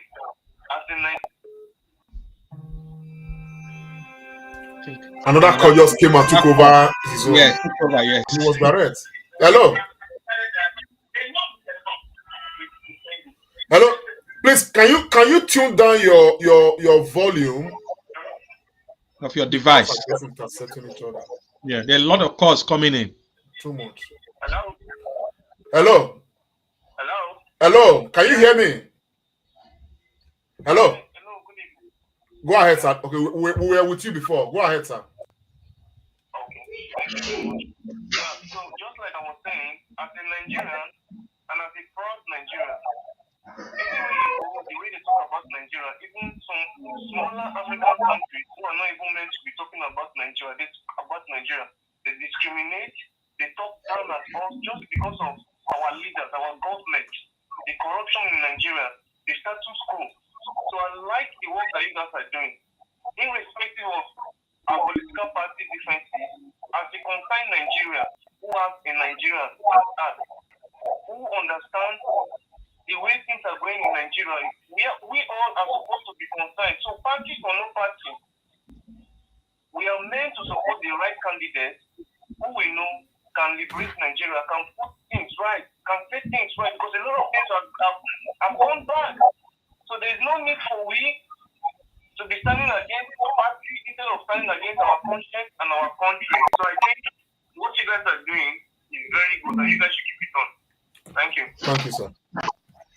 Thank you, Mr. Thomas from Abu Dhabi. Yes, your remark. Campaign begins on Wednesday. Yes. Obedient Comrade Remira. How are you? What is your thought? I am open and looking at everything. I know it's going to be very massive for both parties, but I want Labour Party to intensify their campaign, and we want these campaigns to be issue-based. We want our candidate, Peter Obi, to talk about the issues. Forget about all the other stuff. No insulting. Let it be issue-based and issue-focused. Yeah. Okay. Let it be issue-based and issue-focused. I was on my feet earlier. Before you were your feet. Yeah, sorry, I took the mic away from you. Yeah.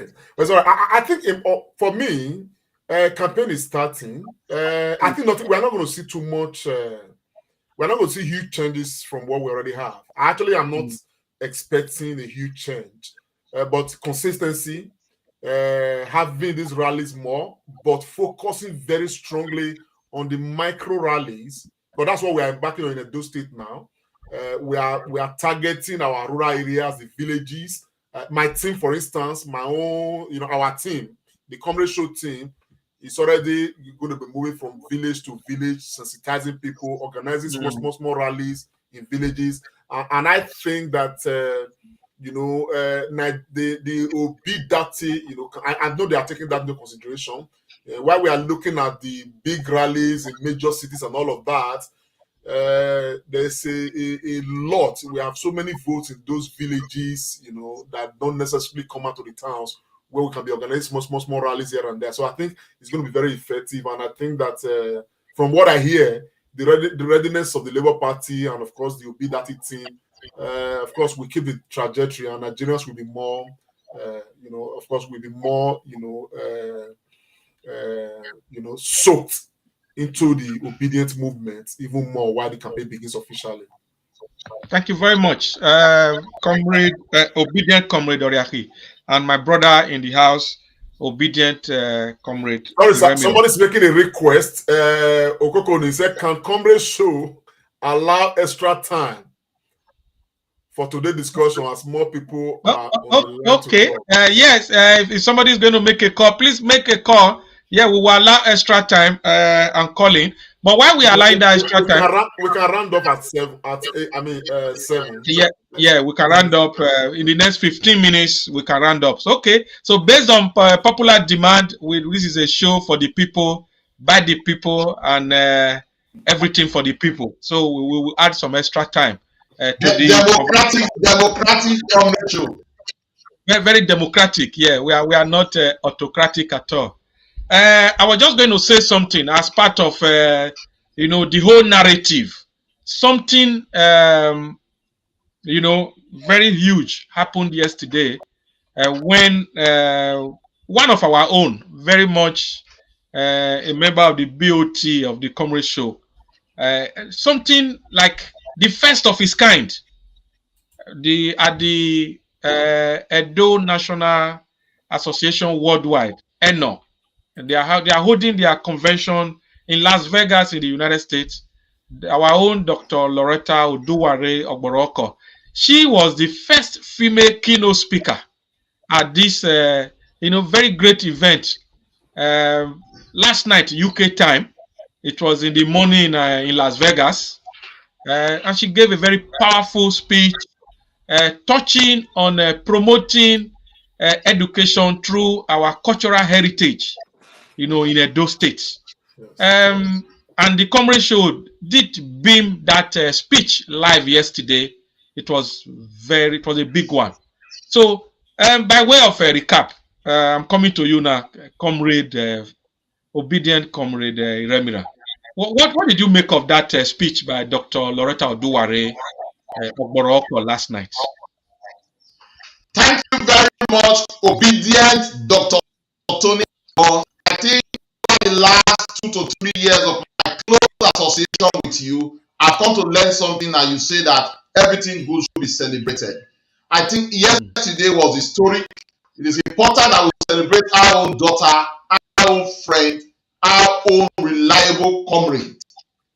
She is one of many first. And like you said, in the beautiful city of Las Vegas in the United States, she mounted the podium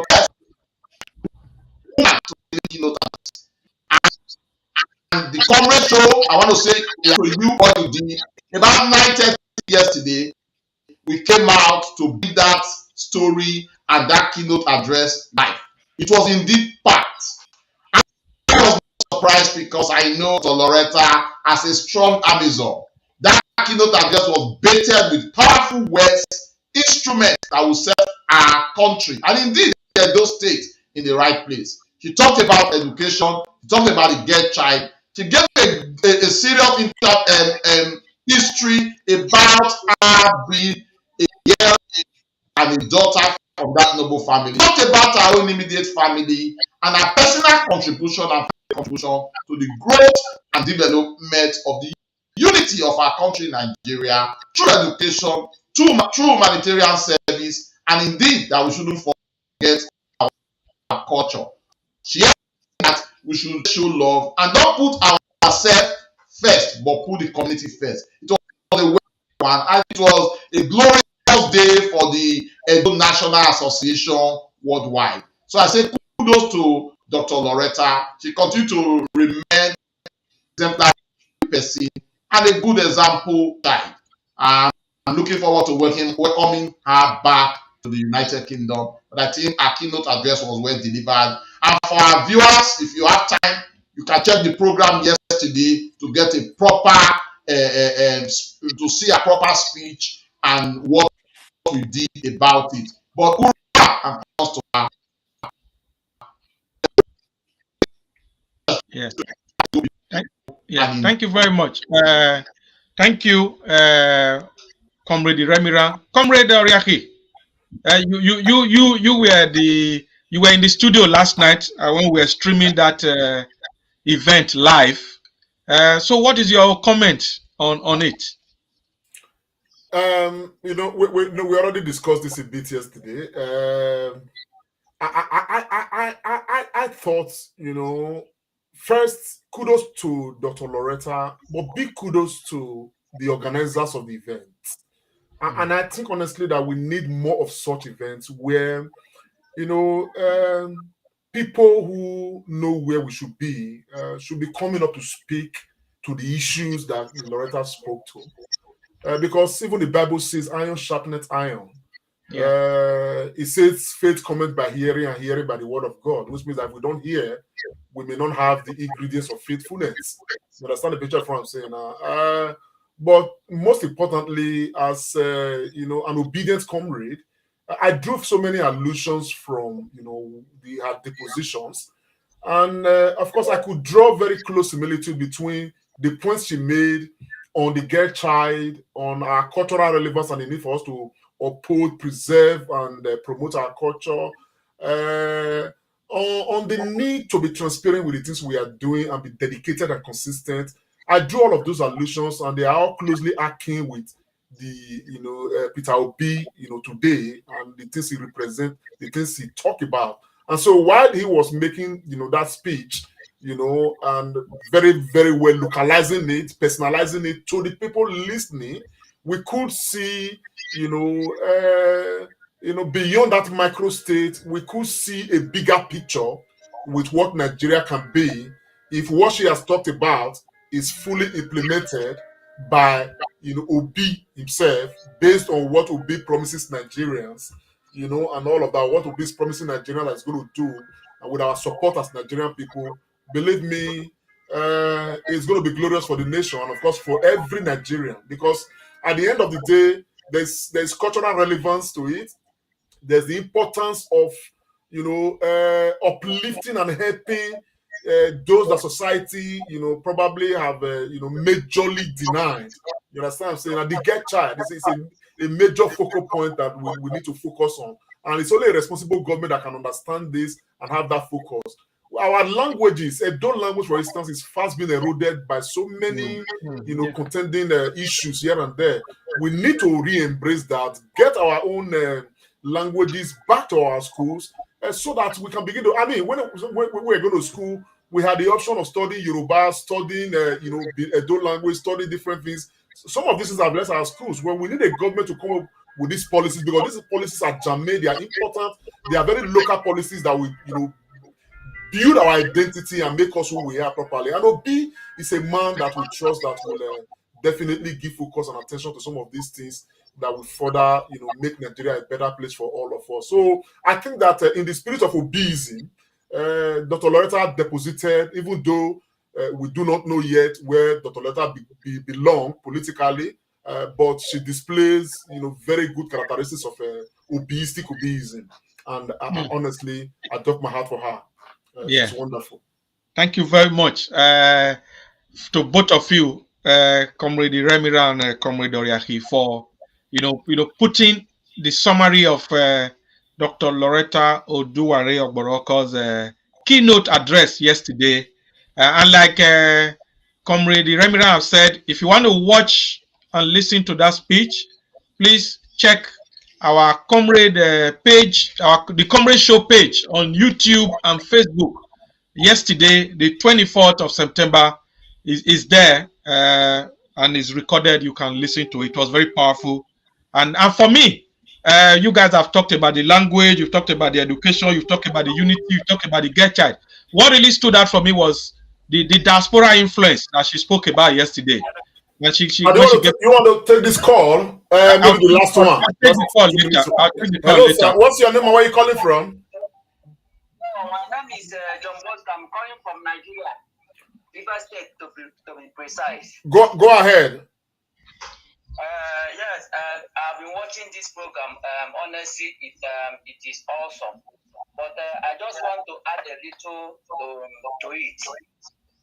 This issue of obedience, I want it could be possible to trickle down to the grassroots. Exactly. How do I mean? What I mean is that even as a senatorial House of Representative, anybody find worthy of having a character of obedience, whether the person is in PDP, whether the person is in APC or any other party, to be considered as a rightful candidate. On that note, on that premise, we can now build a good nation, no matter the party the person is coming from. So I don't know if you get what I'm saying. Yes. Obedience should be applicable to not only on Labour Party, anybody that has the characteristics of obedience, that has an interest of the whether senatorial zone, whether a representative that has it in mind to be considered as an obedient. Good point. Thank you. Thank you, sir. Good point. Very good point. That was a very good point there. So very much noted. Yeah. So I think we are concluding the show for today. So one final word from each of you. Comrade, 1 minute or even less. What is your final take? Which of the comrades? There are three comrades here. Comrade, when we say comrade, we know the original comrade. So we are most Comrade Oriahi. Okay, my final word. Look, I want to appreciate Nigerians honestly, so far for believing and for multiplying our belief. People are knocking on doors, people are preaching, people are listening, people are sharing. People, if you out there share this broadcast, it's very important because, like we said, faith comes by hearing and hearing by the word of God. And propagating the obesism that we preach, a lot has to do with our having to share, the materials that promote obesism. And what I want to say, bro, I am glad with all of the rallies. I'm not carried away by them. I'll be carried away when I start hearing that multitude of Nigerians are trooping, falling over to pick up their PVCs. That is the key thing, because the rallies will not translate into votes. It is the PVC collection and eventual voting on the election day that will translate into vote. And so if you are there, share the broadcast, preach the gospel. While we are obedient, please let us know that the job is not yet completed. For those who have registered for their PVCs, you have only done 50% of the job. When you collect, you would have done 75% of the job. By the time you vote, according to obedient comrade Iremira, you would have completed the job by making it 100%. And we want to make it 100%. So please, let's not forget. Like I said before, those who registered from last year till around around June, please start collecting your PVCs now. You understand the picture from now? Therefore, those who registered between January and June ending, okay, from October 1st, don't fail. Let's go and start collecting. Then those who registered in July, from June 1st to June 31st, please, your own will be ready by November. So let's just go and collect. Let's not wait for rush hour. You understand what I'm saying now? Because we don't know what INEC is going to do. Probably by December, they may even announce to say that PVC collection has closed. So let's make sure we get our PVCs before the end of November. By the time we hear that 80% of the Nigerians who registered particularly in recent time, have collected their PVCs, then we can effectively relax and be watching these rallies as pure translation into votes. But for now, they are not translating to votes. Let's get our PVCs. That'll be my message. Yeah, we get our PVCs. Your final word, obedient pharmacist Remira. Thank you so much, Dr. Tony Agbons, and thank you, CNC. I think your anchorage has been very good. Our viewers and indeed Nigerians, if you are tired of this government and you want a change, that change for a new Nigeria is possible. Obidati is the answer. Thank you. Thank you very much. That change for a new Nigeria is possible. Obidati is the answer. So on this note, I just want to thank all our callers today. Obedient Dr. Osayemere Okungbawa from UAE.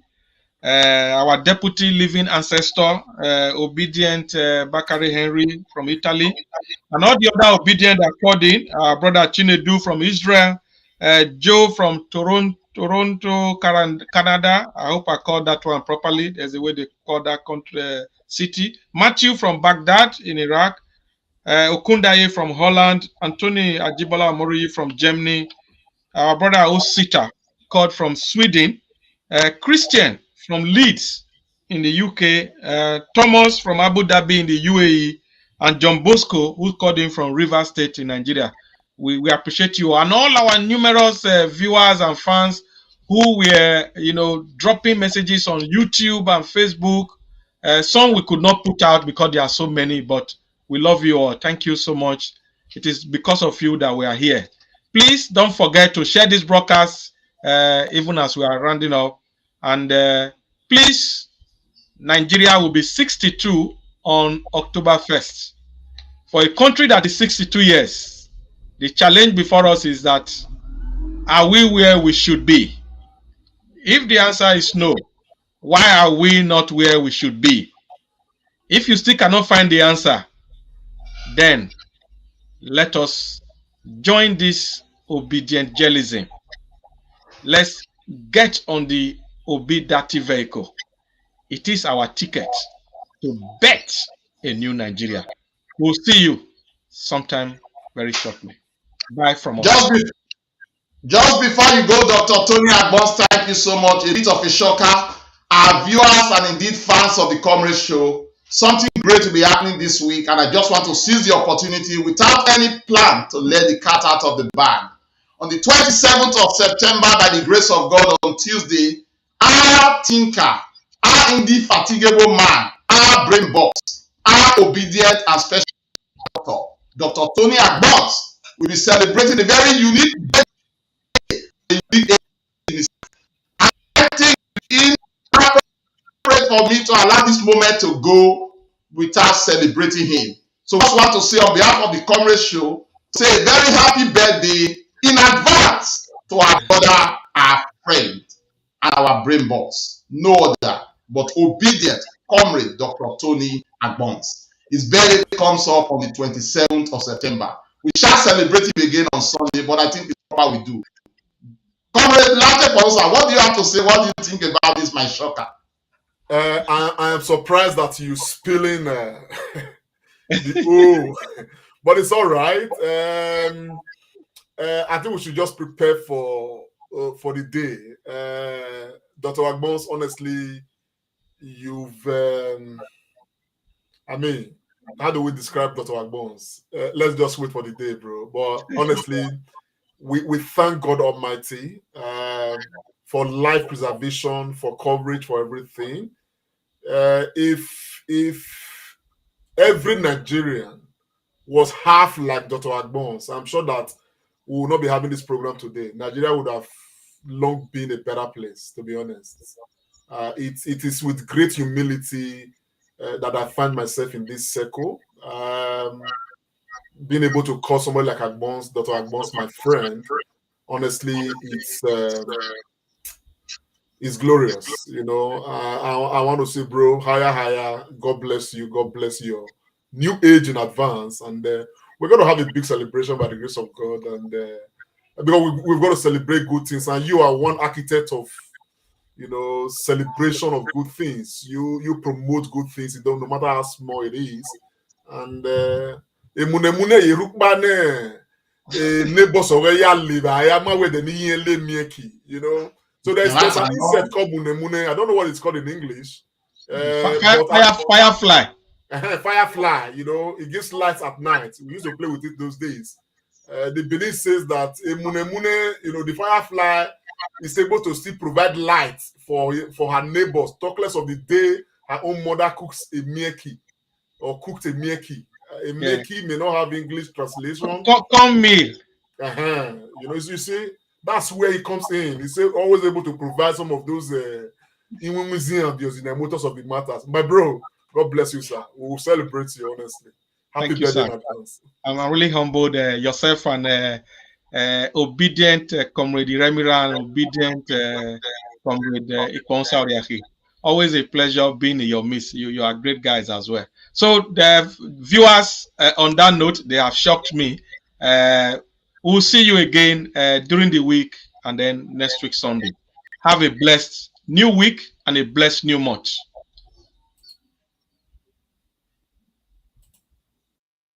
Comrade Show, Comrade Lante Oriaki. This is the Comrade Show.